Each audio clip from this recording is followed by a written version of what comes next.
media bali wano basembere ko ku side sobolo kulaba n'abantu abali side eno. Ngenda kusaba abali mizindalo mugitereze gibire very clear. Kubanjagala mu kigambo ky'enjogera bakiwulire ate bakitwale. People power! Our power! Bana bambasaba kumwena mwena mumpa amatuga mwe bana. Abantu b'Ekagoma mwenna. Abantu b'Ebusoga mwenna. Omukama mulungi. Ekiseera kyona.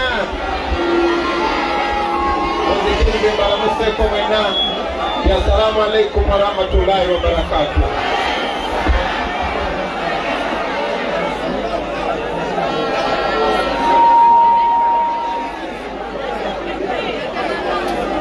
Ngenda basaba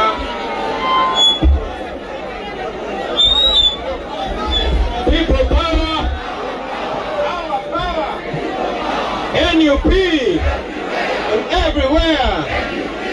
People power, our power. Yagala basaba abaganda banene n'abali wano asindika muno lindako kumusindika. Ayogeza muno lindako okumwogeza.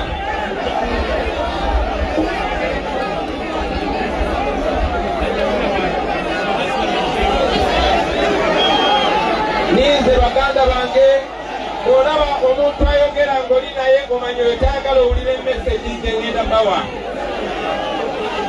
Okumala ebbanga ddene gavumenti ebadde tulemesa okwogera nammwe. Olwaleero tulina chance. Nsaba abasecurity abali wano n'abakamera musembereko emabega tusobole okubeera nga njogera aye ne bali nendaba be nga bali kumbona. Bana muli kumbona.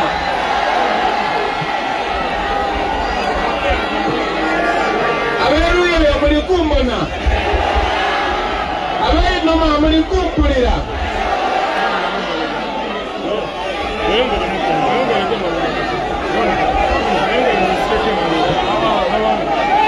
Abemberi muliyo muli kumbona muli kumpulira. Tambasaba mwena musirikireko mbawo obubaka bwendese. Ayo olwaleero lwambedde obubaka obukolowo. Olunaku lwaleero basebo ne bannyabo twagala okutongoza manifesto yaffe. Naye manyi nti mwena abali wano abandaba namwe abampulira naddala wano e Busoga mulina ebizibu ebiri special ebiri wano e Busoga. Wano e Busoga twasazeewo okutongoza manifesto yaffe si lwa kinyumu. Bannange lwe twasemba okujja wano tetwafuna chance kwogera nammwe kubanga baali batugoba na tiagasi n'amasasi. Gavumenti ene tufuga emanyi buli omu ayagala nkyukakyuka. Emanyi buli omu ayagala ekisinga. Bamanyi titumanyiganye. Bamanyi nti ku mulundi guno Bobi Wine wa ghetto nga mmwe. Bamanyi ti Bobi Wine mwana wammwe naddala mu ab'Ebusoga mwangulika n'eriina lya Ngobi. Baidi bukalamu nti obuwagizi ebusoga tulina Kamaala. Naye tebaagala twogere nammwe kuba tebaagala tuconnectinge mu bwongo. So olunaku lwaleero tufunye omukisa ogw'enjawulo basebo ne bannyabo. Era njagala obbasaba oba oli muvubuka, oba oli mukyala, oba oli mwami, oba okubiddwa, oba oli stede, nsaba mu mpulirizo olunaku lwaleero. Tajja nsanyuse nnyo okulabako. Njagala okwebaza muganda waffe Palaso ayogedde ebigambo ebikulu ennyo.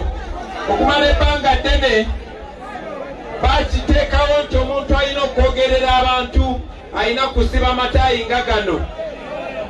Alina kubeera nga yasazeeko enviiri. Ky'oba olaba nasalako enviiri zange nesiba ne time osobola okumpuliriza naye tekifula wanjawulo nkyali original Bobi Wine. Sanyuse nnyo okubanga ayogedde ku kyokuba nti naddala abavubuka b'omulembe guno mwagala musalewo ebiseera byammwe eby'omu maaso. Temwagala muntu wa myaka 80 kubasalirawo ebiseera byammwe eby'omu maaso. Naye abasoga, abaana b'ebusoga, abantu b'ebusoga, abazeeyi b'ebusoga, mama kakugeme ku lubwala.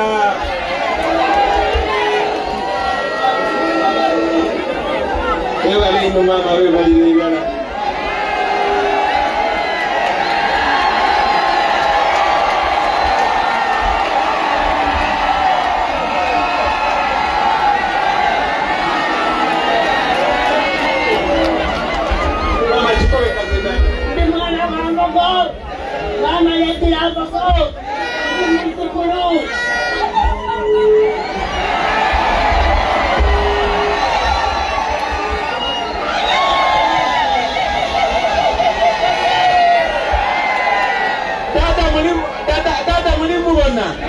Dada mwitukulu wange ukwabembogo nikwaba muzala baganda bange b'ebusoga nga sinagenda na mu kutongoza manifesto. Njagala mumanye nti ebizibu by'ebusoga waliwo ebizibu by'ebusoga ebyenjawulo. Twasazeewo manifesto eno tugironkingire wano kubanga twagala abantu b'ebusoga okuwagira kwe mutuwagidde, okuwagira kwe muwagidde enkyukakyuka wadde entwali tetunaba kujja n'okubonaabona kwe mbonyebonye.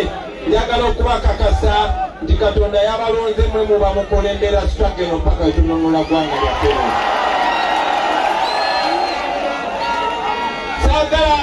Saagala mwekange, si mistake okuba nti manifesto eno tugironkingidde wano. Teyali nsobi nti ne people power omulimu gwaffe ogwasooka gwali gwa kujja bugiri kutwala muganda waffe mu parliament n'owakubadde sikyamutegera ennaku zino. Si nsobi basabo ne bannyabo. Olunaku lwaleero eyandibadde atwaniriza wano eyandibadde MC ye mwogezi waffe gwe bayita Alex Wise Omufumbiro ali mu komera olunaku lwaleero.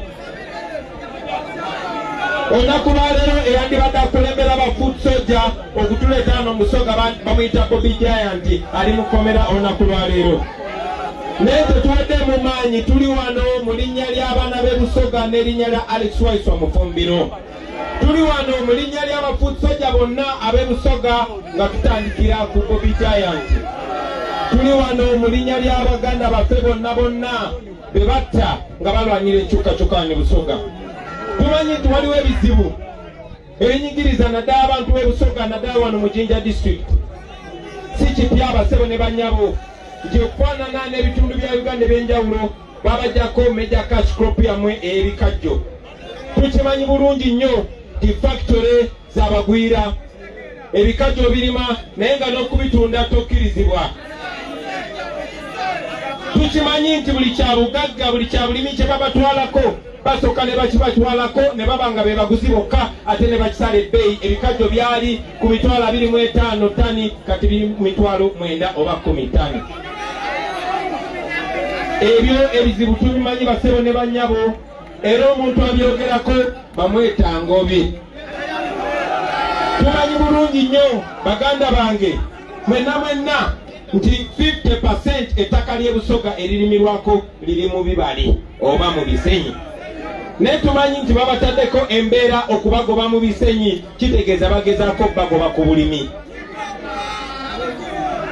Tumanyi bulungi baganda bange naddala ab'ebusoga okufaananako n'ebitundu bya Uganda ebyenjawulo nti abavubi n'abo abawangalira ku nnyanja, ennyanja bagibatwalako babagoba ku nnyanja, abaana babadima mazzi, abaana babatta, abaana babasiba, amatoka bwe bagokya. Lwe nasembayo okujja wano ebusoga mwampa enkasi. Enkasi eyo yali amwana abasirikale bamusuula mu mazzi. Eyo enkasi buli wemba nvaayo nga nzija ebusoga ngitunuulira nenfuna ebbanja ku mutima. Naye mbasuubiza nja kukoma wano mu Busoga nga nkutte enkasi eyo ngibakwase bagambe muddeyo ku nnyanja yammwe.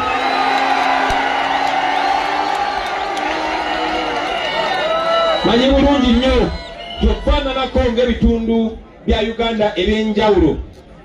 Wano mu Busoga nawo waliwo ebyobugagga eby'omu ttaka, waliwo gold mungi nnyo naddala ennamayingo, naye nga bwe mmanyi nti gold w'omu ggwanga lyonna lyonna famire emu yeyamweddiza.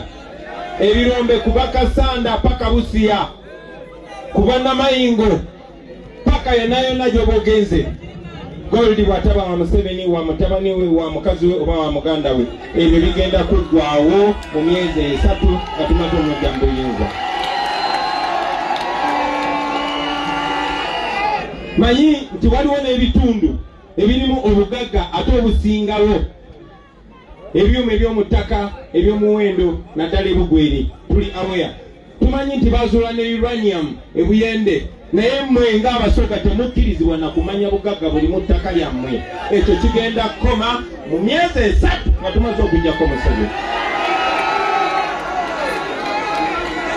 Baganda bange mwenna, manyi nti mwe naddala abato mukuze nga bababuulira past glory oba Busoga okubeera ey'amaanyi naddala Jinja ewava amasanyalaze, Jinja ewali source of River Nile, Jinja eyali industrial town nga kati baginyumya bunyumya. It is not too late to bring back the glory of Jinja, the glory of Busoga, the glory of Eastern Uganda. Kati ekisembayo kyange ng'omuntu, kyange nga ki? Nammwe mulina ekyammwe ng'abantu. Mwe muyinza okuba mulina maama wammwe nga yabaluma, naye nze senga wange yakola ki? Ne maama wammwe yabaluma, nze senga wange yakola ki? Njagala okubategeeza nti gavumenti eno egenze elonda mu buli region ey'amaanyi, erimu abantu abangi, erimu abantu abato, egenze efuna abantu baabwe ng'ebakakanya. Eno message nagiwa we nasemba okujja wano, era nziramu ogiwa kuba ono gwe njogerako wange senga wange, ate manyi nti nammwe maama wammwe twagala omununula tumunene n'omukono gye. Njagala okusinzira wano sijja kwogera bingi, naye njagala mwenna abayita Right Honorable Kadaga maama omugamize nkyamwagala ate nnyo, ate mugambe oyo mukadde tamwagala era amutya. Ebyo si lwaki sibikomyawo. Kakati baganda bange njagala tuwuliziganye. Olunaku lwaleero tumaze ebbanga nga tubasaba obuwagizi, naye obuwagizi obwo saba okuyita badepute pulezidenti baffe bonna. Obuwagizi obwo tetubasaba just kufuuka ba pulezidenti, tubasaba kubanga tulina ebintu bye twagala okukolera Uganda, era ebintu bye twagala okukolera Uganda bassebo ne bannyabo biri mu kiwandiiko kino kye tuyita manifesto. Manifesto eno twagiwa erinnya tetulivangako, twalina ekirooto kino kuva mu ntandikwa, tulina ekirooto kino era tugenda kusigala ku kirooto kino paka nga tukituuseko.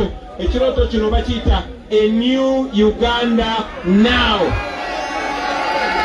A new Uganda, a new Uganda, a new Uganda. So eno manifesto yaffe bassebo ne bannyabo, mugenda kunzikiriza. Olunaku lwaleero nabaire nenda kukoba Lusoga lonka.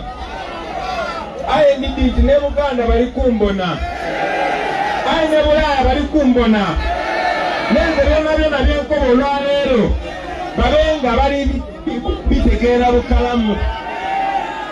N'olw'ensonga eyo ab'e Busoga n'ab'e Buganda mujja kunzikiriza olunaku lwaleero njogera Oluzungu, naye ate nja kusaba muganda wange Pastor Mwanguzi ajje wano. Pastor Mwanguzi njagala osooka okwatira endere eno, okwatira akazindalo kano. Mike check. Bakuwobo.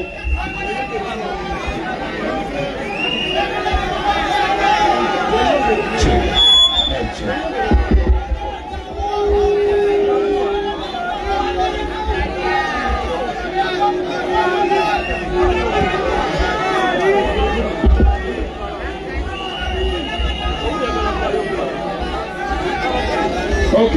baganda bange bampulireyo kubanga tongoza manifesto eno wadde tusinzidde wano Busoga ne bannayuganda okwetoola Uganda yonna bali mutuwuliriza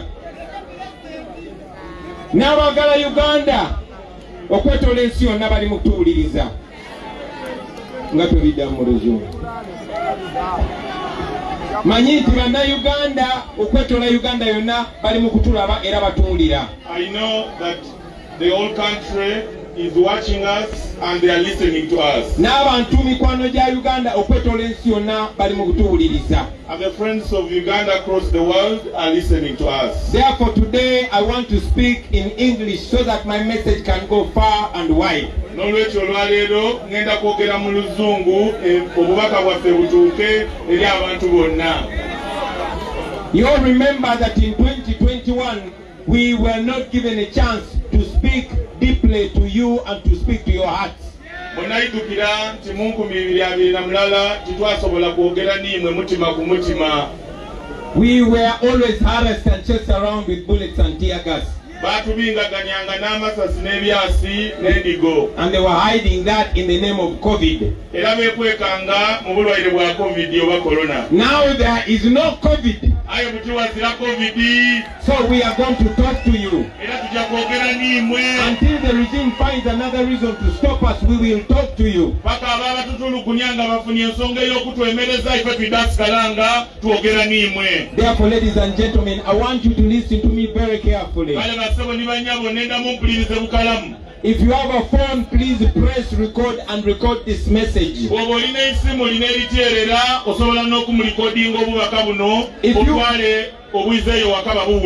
you are in any part of Uganda in a township and you have a crowd around you, please put this message on loudspeaker. Those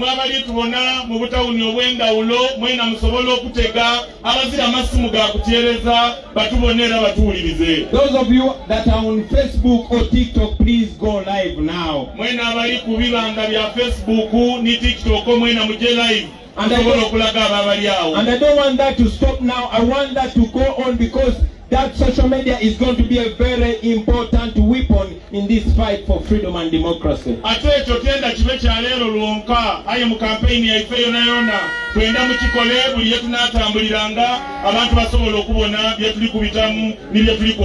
Because in this campaign, ladies and gentlemen, we are going to focus on giving you a message. We want to show you the real reason why you endure this dust and these long roads.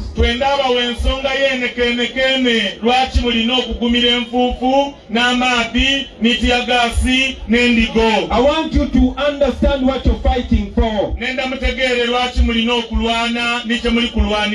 want you to understand what we mean when we say a new Uganda.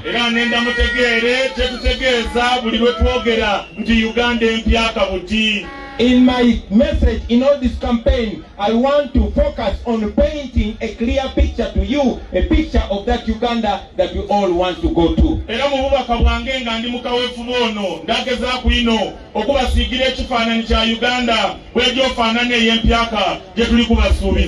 I've already requested all of you to be ambassadors of this campaign, to take over this campaign, to own this campaign, to be an agent of this campaign, and to stand in our shoes wherever we are not. My brothers and sisters, we are lucky because we have a good country. A rich country. A country that we say can come from the deep pit that they have thrown it in.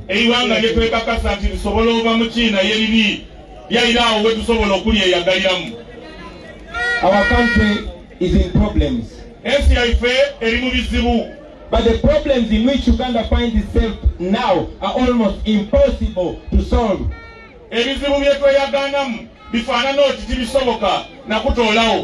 But I can tell you we can fix those problems if we start afresh. Aye nenda bakakasa ngebizibu ebyo bisobokera tubiwanga singa tutandika buyaka. I know many of you have phones and there's a button called reset button. Mulina amasimu era mulimu akapensa kosobola okuniga nga kagoba ntitandika buyaka. So dear fellow Ugandans, Bannayuganda banange, especially the young Ugandans, n'okusingira ddala ba musaayi muto, we find ourselves in a situation where we have to press the reset button and start afresh. tweyaganana mu masanganziro oba mu maganda nawe tulina okunigira akapensa ak'okutandika obuyaka. So I'm here to tell you today that the NUP government plans to press a reset to reset Uganda. Ndi wano okubakobera nti akapensa ak'okutandika obuyaka nupu ni people power n'abakalina.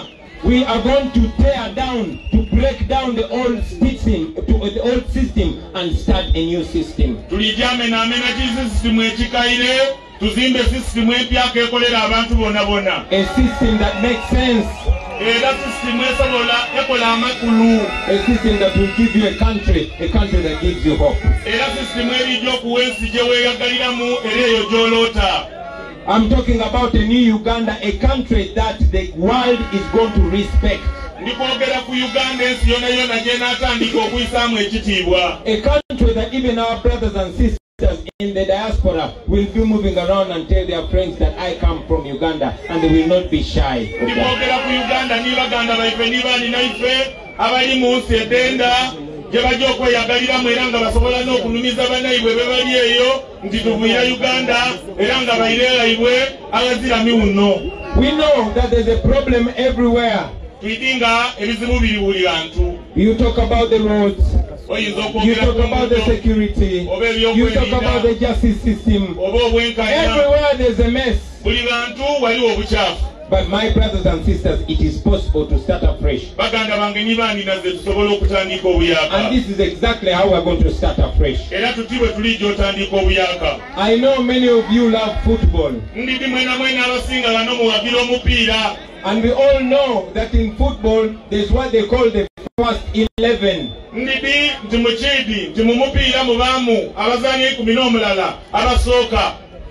So I want to tell you, my brothers and sisters, that we have identified 11 key policy areas.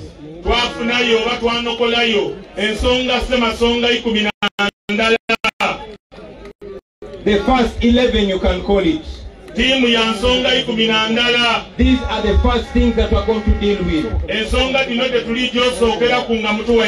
And these are as follows. Number 1, we are going to restore freedom. We are going to restore constitutionalism. We are going to restore the rule of law. And we are going to restore the respect for human rights. In a new Uganda where I will be president, you will not see anybody, no matter what the rank is in the army, torturing anybody in the basement. You're not going to see that.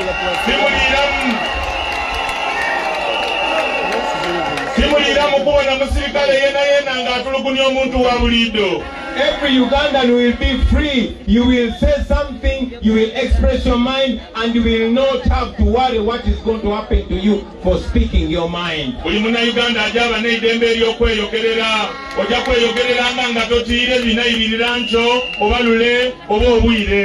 We shall have a stable and durable constitution, and we shall have constitutionalism. And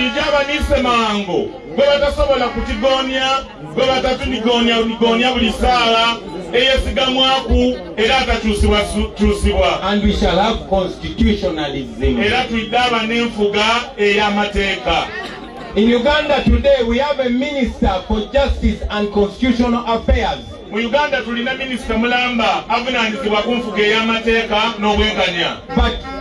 about a week ago, this minister said the constitution has no place.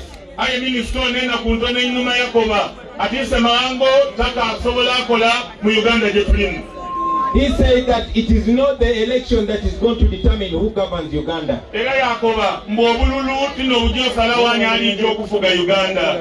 If I was president, that minister would either have resigned or would be in prison right now.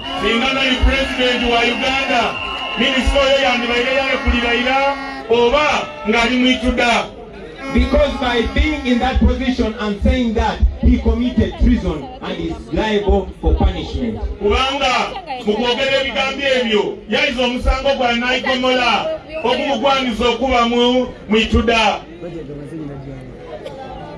We are going to have freedom. That freedom is coming soon. We shall run a transparent and accountable citizen-centered government.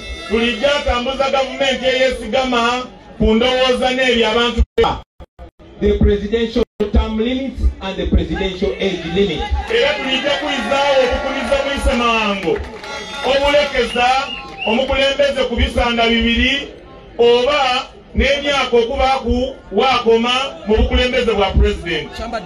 When I am president, ladies and gentlemen, we are going to reduce the power of the president. I say we are going to reduce the power of the president. Because we want the president to be answerable to the law as well. The president will no longer be the one to appoint the chief justice.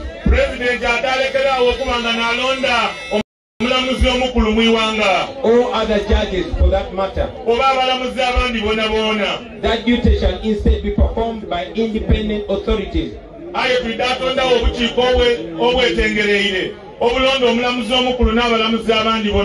We shall have a judicial appointments commission.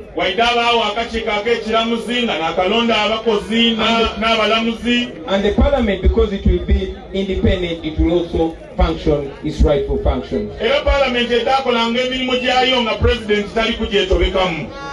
Ladies and gentlemen, and this is very important, we shall absolutely outlaw trials of civilians in military courts.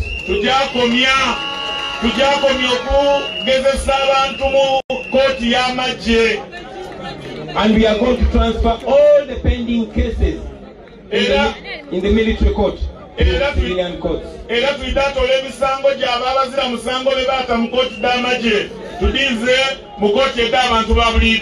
We are going to unconditionally free all political prisoners on day one.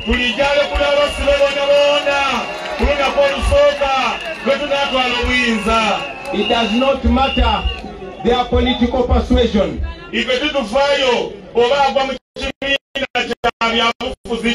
We shall free all political prisoners. We shall also strictly enforce individual accountability for torture and other human rights violations.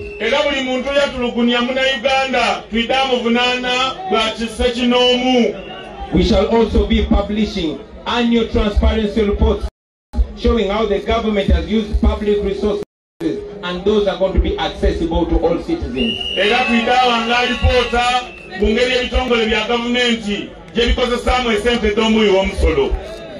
That's where we're going to combat corruption.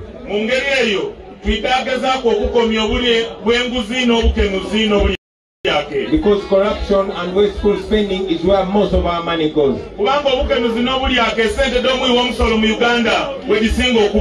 Now talking about wastage. The wastage of public resources.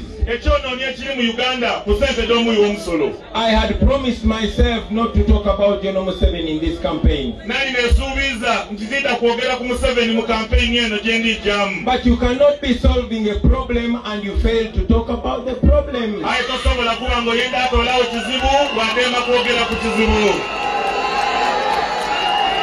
Ladies and gentlemen, General Museveni has attached to his office and residence more than 600 cars.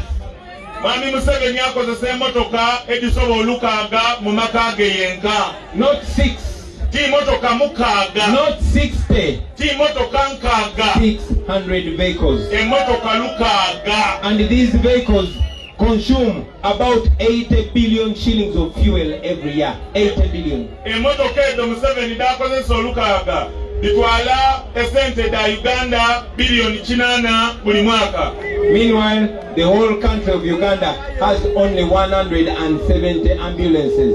Ayenga Uganda erina emotoka dine ebiru musabalwaire nga bali bubi mmalwaliro debeta ambulance 16 donka mu Uganda.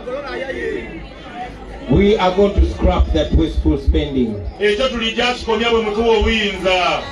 He has 82 presidential advisors. Alina abawi b'amagezi 82. 82 presidential advisors. Abamu amagezi bali 82. But I'm sure if you count out of those 82 presidential advisors, I don't know how many advised him.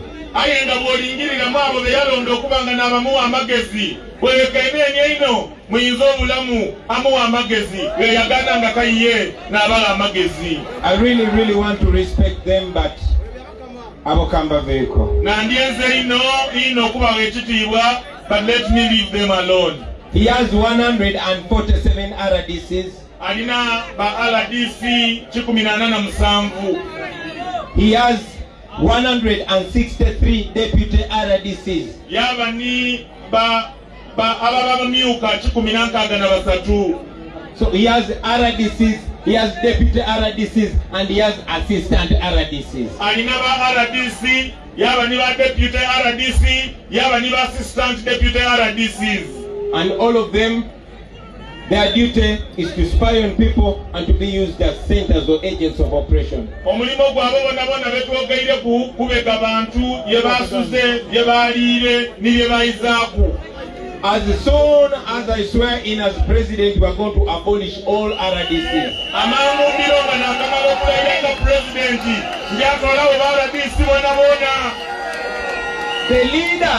The leaders that should govern you should be elected by you. You elect leaders at different levels, and those leaders should be enough to deal with you and to govern you, ladies and gentlemen. Abakulembeze bemulonda n'abanasigaza obukumu n'obuyinza obubakulembera n'okuba tusaku empeereza enungi mu maka gaimwe ne mu byalo byaimwe. Now to talk more about wastage of public resources. Bwemba kwongera 59 waitresses at his home. Muyinga abasiimula n'abamuyamba ku waka bali Sabasimula waitress. Abamuweereza ka chaayi, ka soda, omwenge n'ebyo atanamwenda. He has 14 room attendants. Alina abajja okwala obuliri 14. He has 80 gardeners. Alina abalima n'abasaawa oluya 8. He has 129 drivers. Alina baduleva 29. He has 50 cleaners. Alina abasiimula 50. He has 35 cooks. Alina abafumbi 35. You can go on and on and on. Ayodda kweyongerayo obone nga ekyonooni kimitirivu. No wonder the man uses more than 2 billion shillings of your money every day. Kyova obona akozesa obuwumbi 2 buli lunaku mu maka ge. I say every day you, the common person, spend 2 billion shillings looking after that old man. Niko bayimu abannayuganda abawiwa omusolo nti mwami Museveni akozesa biliyoni 2 buli lunaku mu maka ge. That money, after we remove Museveni, is going to be working in your hospital.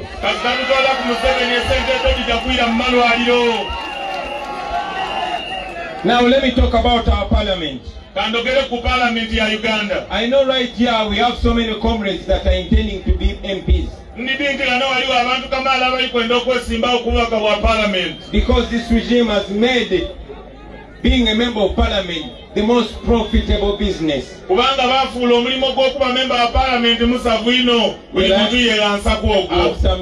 some bad news for you, including you, Pastor.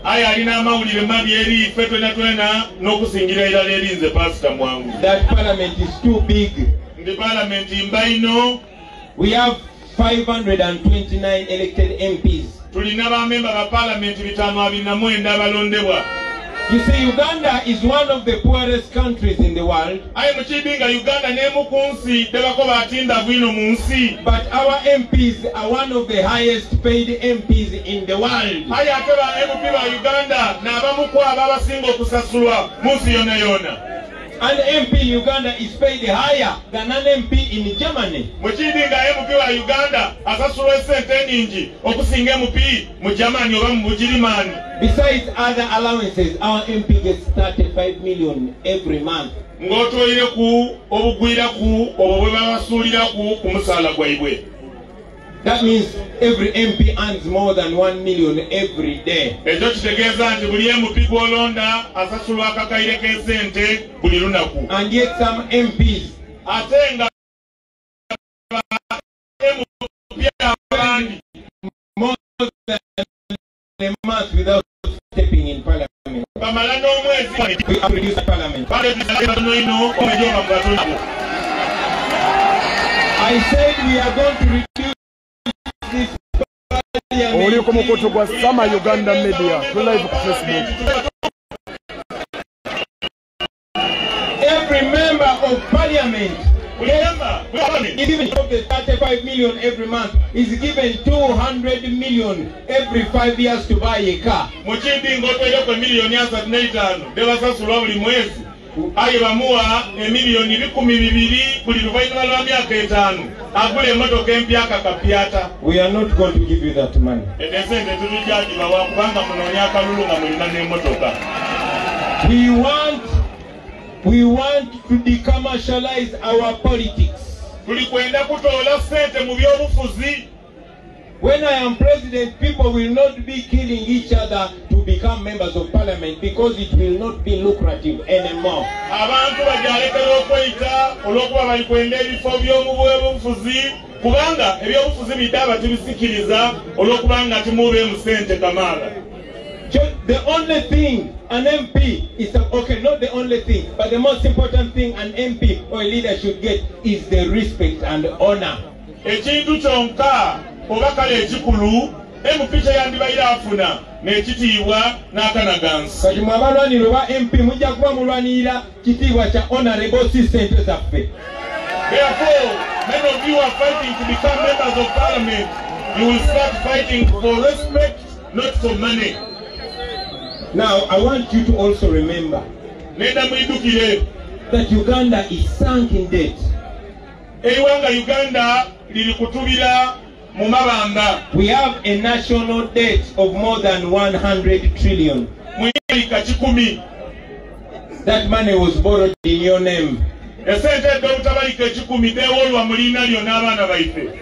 Who is supposed to pay that money? You and your child and your grandchild and your child's child.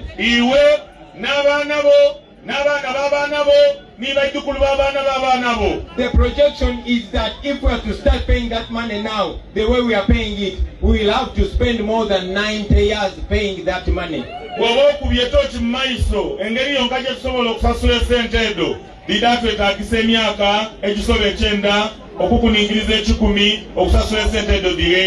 Now by June next year, we will be paying almost 10 trillion in debt every year. That is about 25% of the money we collect in our taxes.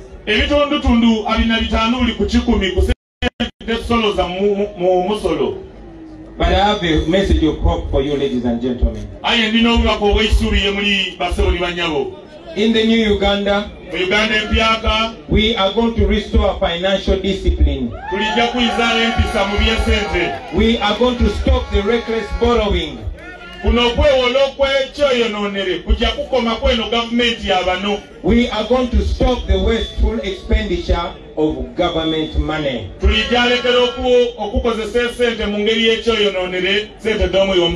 are not just going to dream about it. This is how we're going to do it. Number one, we are going to restrict public spending to only what is necessary.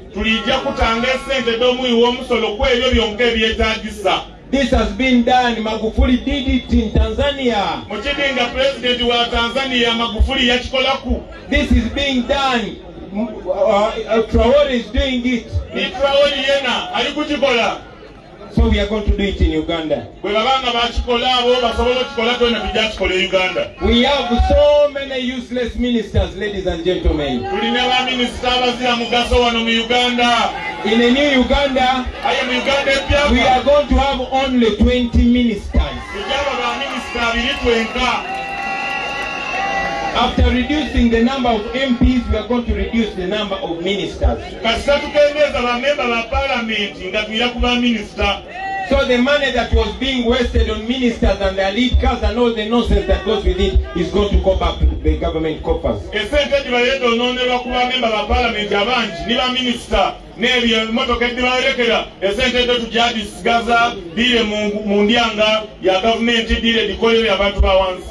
The money that was spent on useless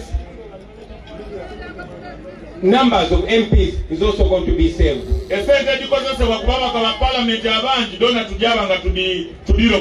already told you that we are going to scrap RDCs and RCCs. Now, about the loans, we are going to renegotiate those loan agreements. We are going to renegotiate them to a payable term so that we can pay them quickly and we will pay them.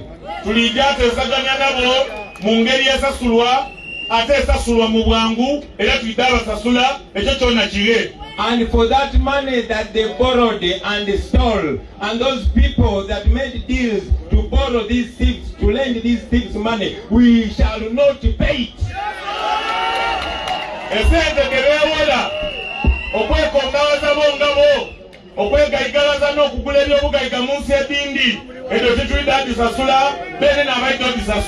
I know that it's possible. Many of you are wondering. You're saying, but we signed the contract. I'm telling you this because I'm a lawyer. And I know how to go about it. In the coming days, I will break it down much for you.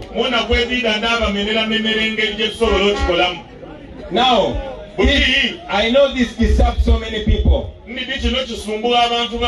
Every minister with the lead cars and the convoy. Everybody that is close to the regime is having convoys and cars.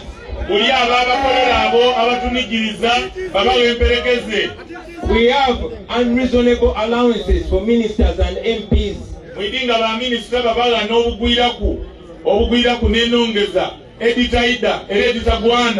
That one ends in this regime. Now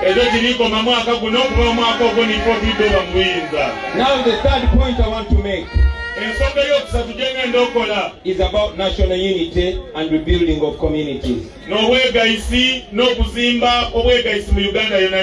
We live in a country that is marred with historical injustices. In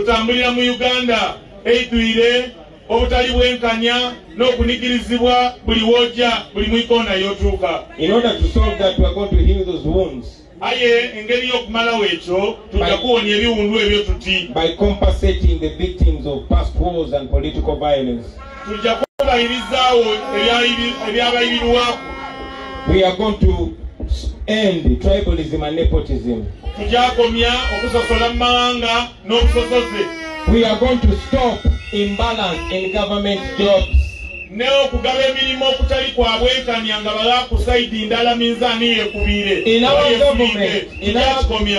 government, you're not going to find only people that look like each other.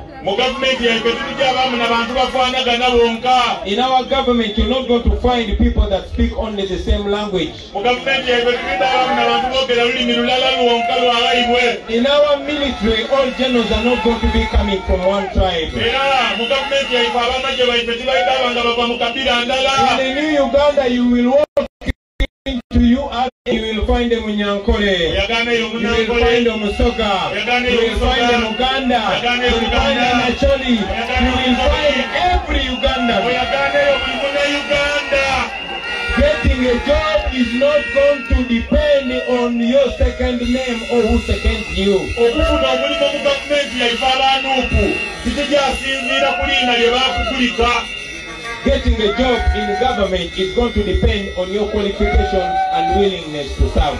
Okufuna omulimu mu gavumenti ya nuupu kijasinziira ku bisaanizo by'olina n'obwenzi bw'olina eri omulimu ogwo gw'oli kusaba. N'obuki? Obwenzi.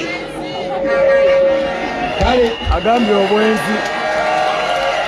ebyo mwagala. People power! Our power!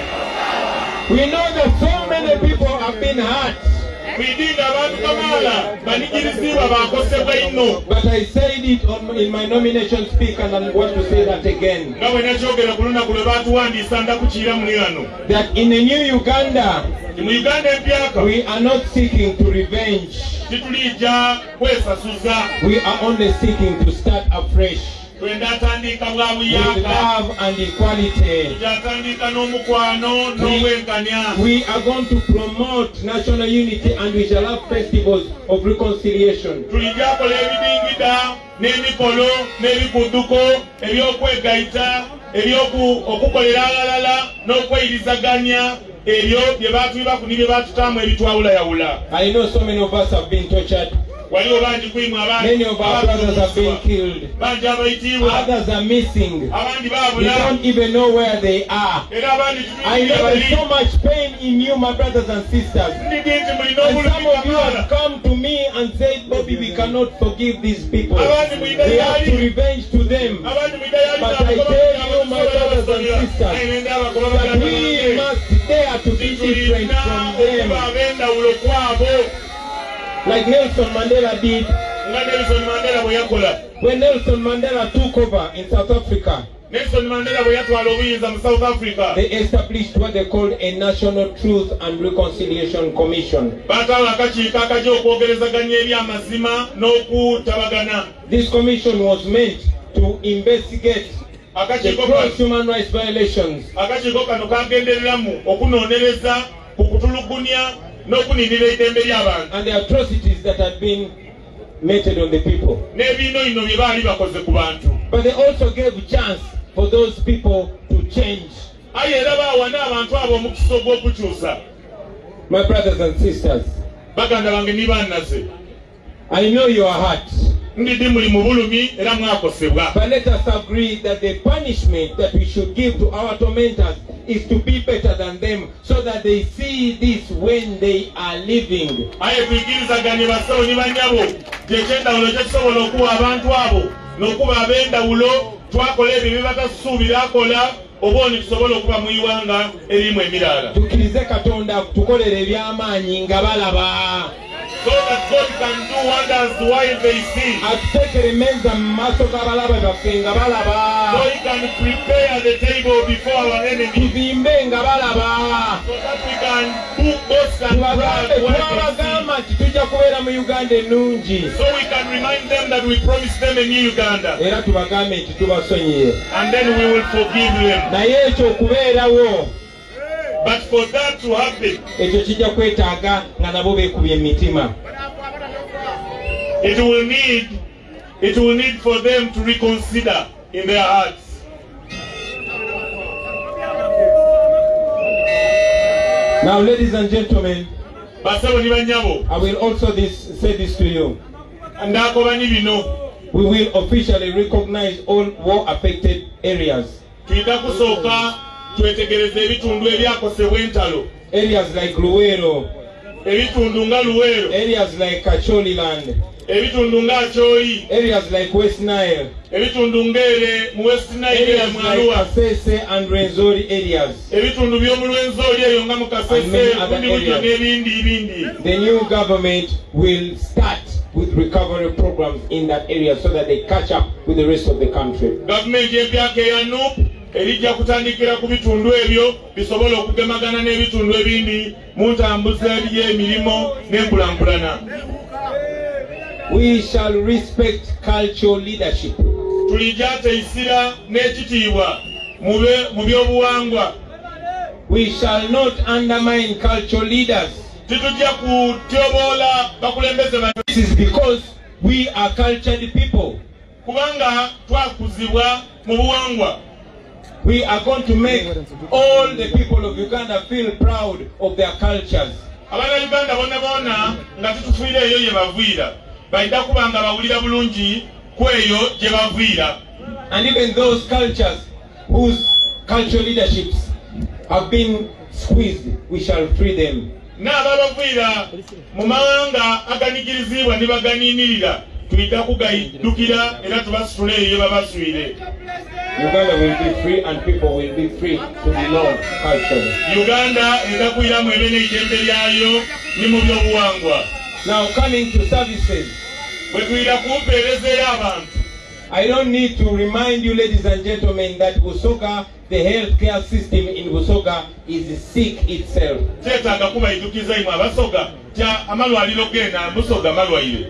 But this is not only limited to Busoga, the entire country. As we speak right now, 300 children die every day. Children under the age of 5 die every day because of a terrible healthcare system.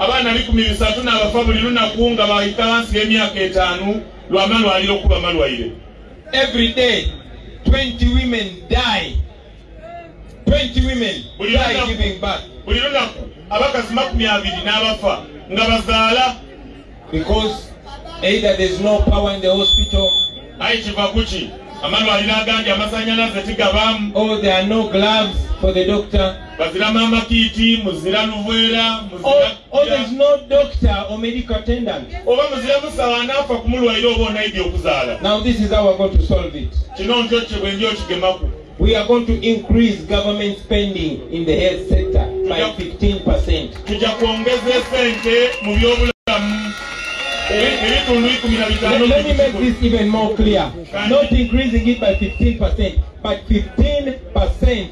15% of the money that we collect in our taxes is going to go to our healthcare system.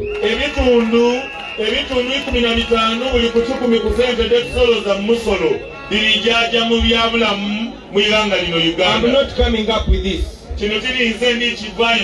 I'm not composing it right here.